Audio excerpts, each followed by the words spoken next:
સ્થળ છે વોરવાડ. વ્યવસાય માટેની યોગ્યતા ધરાવતો વોરા સમુદાય એ કપડવંજ સહિત ગુજરાતના ઘણા વેપાર આધારિત જેટલા બી ક્ષેત્રો હતા ત્યાં વિકસ્યું હતું.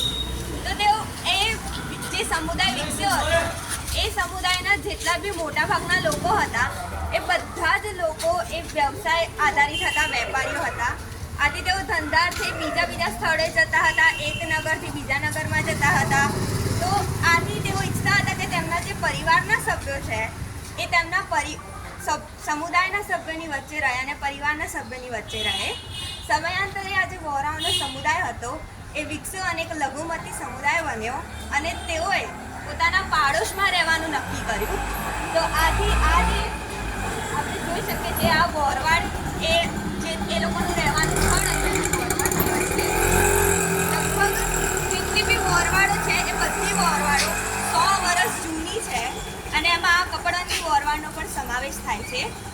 19મી સદીના ઉત્તરાર્ધમાં એટલે કે જ્યારે બ્રિટિશ લોકો એ આપણા ભારતમાં રાજ કરતા હતા, તેમનો મુખ્ય ગઢ હતો, એ વખતે આ વોરાઓનો સમુદાય એ બ્રિટિશ પ્રવાસ માટે ગયો હતો અને પ્રવાસ દરમિયાન એ લોકો આ બ્રિટિશ સંસ્કૃતિથી પરિચિત થયા હતા. એટલે તેઓ જ્યારે અહીંયા આવ્યા તો તમે જોઈ શકશો કે અહીંયા જેટલી બી કલાકૃતિઓ છે તેમાં યુરોપિયન જે આર્કિટેક્ટ હતું એનો પ્રભાવ જોવા મળે છે. આ બંને વોરવાડો વચ્ચે ઇન્ટરલિંક ત્યારે બનાવવામાં આવી કે જ્યારે તેમના બંને રસ્તા જે નગરને જોડતા હતા એ બંને રસ્તાઓ બંધ કરી દીધા તો તેમની વચ્ચે ઇન્ટરલિંક જોડવામાં આવી. અને આગળ આપણે વાત કરીએ તો જેટલી બી વોરવાડ છે એના પ્રવેશ દ્વારમાં કમાન જોવા મળે છે.